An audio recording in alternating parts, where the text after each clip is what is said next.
Hey, it's XJ, quick and dirty time. So today's passage, or these questions that I made for you guys especially, is all about back in the day question, okay? Back in the day. So I want you guys to remember as that.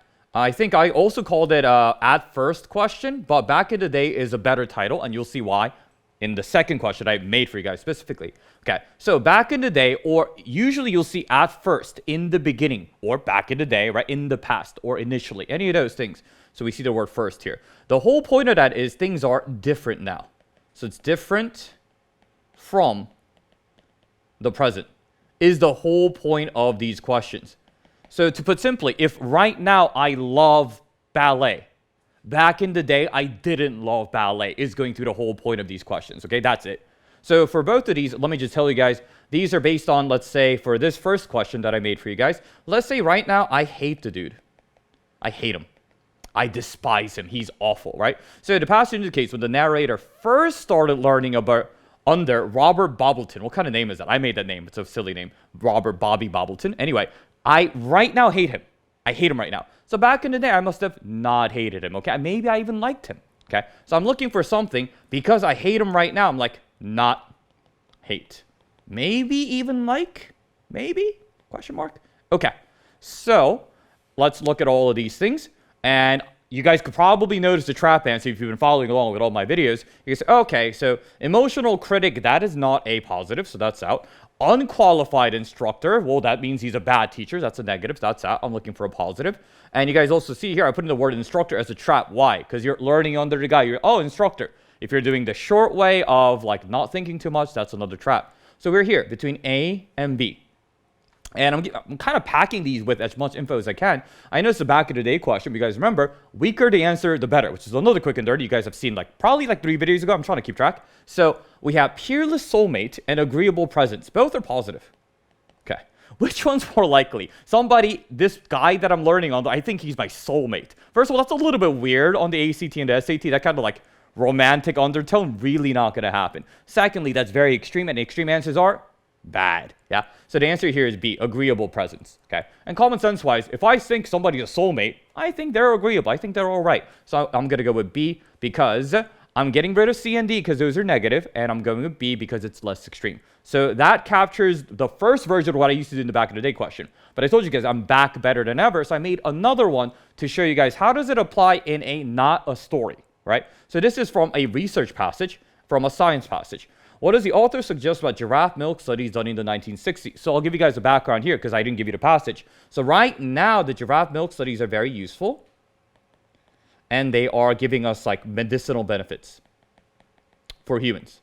Let's say that's what happened in the passage, right? It's useful for medicine in humans because anything I talk about in the science passage, it's probably significant. That's what I'm talking about, right? So that's background from what I told you guys about science and research passages. So let's look at all of these. So right now, they're useful, right? So back in the 60s, what happened?